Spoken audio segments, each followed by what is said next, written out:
Gautam Buddha story. एक दिन गौतम बुद्ध अपने शिष्यों के साथ एकदम शांत बैठे हुए थे। उन्हें इस प्रकार बैठे हुए देख शिष्य चिंतित हुए कि कहीं वह अस्वस्थ तो नहीं है। एक शिष्य ने उनसे पूछा कि आज वह मौन क्यों बैठे हैं, क्या शिष्यों से कोई गलती हो गई है। इसी बीच एक अन्य शिष्य ने पूछा कि क्या वह अस्वस्थ हैं, पर बुद्ध मौन रहे। तभी कुछ दूर खड़ा व्यक्ति जोर से चिल्लाया, आज मुझे सभा में बैठने की अनुमति क्यों नहीं दी गई है। बुद्ध आंखें बंद करके ध्यान मग्न हो गए। वह व्यक्ति फिर से चिल्लाया, मुझे प्रवेश की अनुमति क्यों नहीं मिली। इसी बीच एक उदार शिष्य ने उसका पक्ष लेते हुए कहा कि उसे सभा में आने की अनुमति प्रदान की जाए। बुद्ध ने आंखें खोलीं और बोले, नहीं, वह अछूत है, उसे आज्ञा नहीं दी जा सकती। यह सुनकर शिष्यों को बड़ा आश्चर्य हुआ।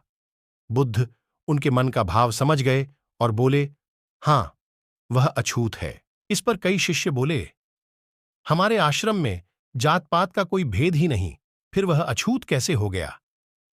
तब बुद्ध ने समझाया, आज वह क्रोधित होकर आया है। क्रोध से जीवन की एकाग्रता भंग होती है।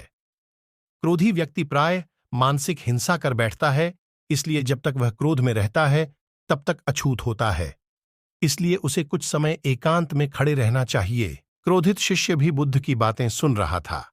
पश्चाताप की अग्नि में तपकर वह समझ चुका था कि अहिंसा ही मनुष्य का महान कर्तव्य व परम धर्म है। वह बुद्ध के चरणों में गिर पड़ा और कभी क्रोध न करने का प्रण लिया। शिक्षा, आशय यह है कि क्रोध के कारण व्यक्ति अनर्थ कर बैठता है और पश्चाताप उसे बाद में होता है, जिसका कोई लाभ नहीं मिलता। इसलिए हमें क्रोध नहीं करना चाहिए।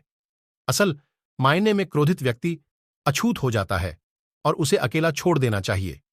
क्रोध करने से तन, मन और धन तीनों की हानि होती है। क्रोध से ज्यादा हानिकारक कोई और वस्तु नहीं है।